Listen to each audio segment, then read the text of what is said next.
আজকের পেলিংয়ের পার্ট 2 আপনাদের সামনে তুলে ধরছি ফটোগ্রাফি ও ভিডিওগ্রাফির মাধ্যমে।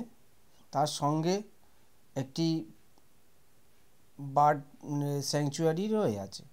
এই যে মনেস্ট্রিটা দেখছেন, এটা হচ্ছে পেলিংয়ের প্রেমমানাস্টি মনেস্ট্রি, যেখানে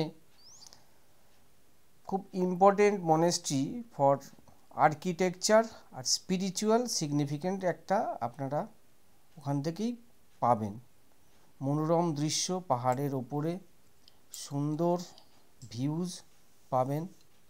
এরপর সিডেকং টুলুক বার্ড পার্ক, এটা হচ্ছে পেলিংয়ের একটা বিখ্যাত দর্শনীয় স্থান। এখানে হরেক প্রজাতির পাখি ছাড়া অন্য কিছুই আপনাদের দর্শনে আসবে না, মন ভরে যাবে। সকাল 8টায় এরা গেটটা খুলে দেয় এবং আপনার ঘুরতে ঘুরতে প্রায় ঘন্টা 3 সময়ও হয়তো কুলোবে না, কারণ একটার পর একটা বিভিন্ন প্রজাতির পাখি, তাদের রূপ, তাদের বাহার, তাদের কণ্ঠ শুনতে আপনাদের মন ভরে যাবে। দেখতেই পাচ্ছেন যে ভিডিওগ্রাফির মাধ্যমে আমরা কিছুটা আপনাদেরকে দেখানোর চেষ্টা করছি। সব নেস্টের মাধ্যমেই রাখা আছে এবং ভালোই লাগবে আপনাদের। মনোরম প্রাকৃতিক দৃশ্য, পাহাড়ের ওপরে এই বার্ড স্যাংচুয়ারি, দেশীয় পাখি, বিদেশি, ভিন্ন প্রজাতির, হরেক প্রজাতির পাখি। বিশেষ করে বাচ্চারা তো মন খুলে আনন্দ করতে পারবে এখানে।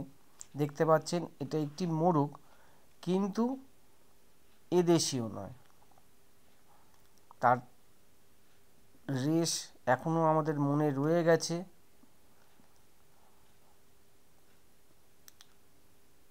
আশা করি আমাদের এই যে ভিডিওগুলি আপনাদেরকে শেয়ার করি, আপনারাও আপনাদের ফ্রেন্ড সার্কেলে শেয়ার করেন। আমাদেরকে উৎসাহিত করার জন্যে আপনারা লাইক করবেন, কমেন্ট করবেন। আশা করি আরও ভালো ভালো আপনাদেরকে এই ধরনের ফটোগ্রাফি বা ভিডিওগ্রাফির মাধ্যমে আপনাদেরকে আরও ভালো কিছু উপহার দেওয়ার চেষ্টা আমরা অবিরামভাবে করে চলেছি, ভবিষ্যতেও করব। এই যে স্মৃতি আমাদের মনে এখনও রয়ে গেছে, সেগুলোই যে আমরা বারবার করে রোমন্থন করি আপনাদেরকে এই ভিডিওগ্রাফি ফটোগ্রাফির মাধ্যমে। আপনাদেরকেও যেমন দেখানোর চেষ্টা করি, তার সাথে আমরাও স্মৃতি রোমন্থন করে চলেছি বারংবার। পেলিং যেন বারবার করে ডাকছে আমাদেরকে যে আরও একবার যেন আমরা ভবিষ্যতে পেলিং যাওয়ার সুযোগ আমাদের যেন আসে। আপনারা সবাই দেখুন কেমন লাগে। ছোট যে প্রচেষ্টা, সেটাকে সফলতা করার জন্য আপনাদেরকে বারংবার বলছি, আপনারা লাইক করবেন, শেয়ার করবেন, কমেন্ট করে আমাদেরকে উৎসাহিত করবেন।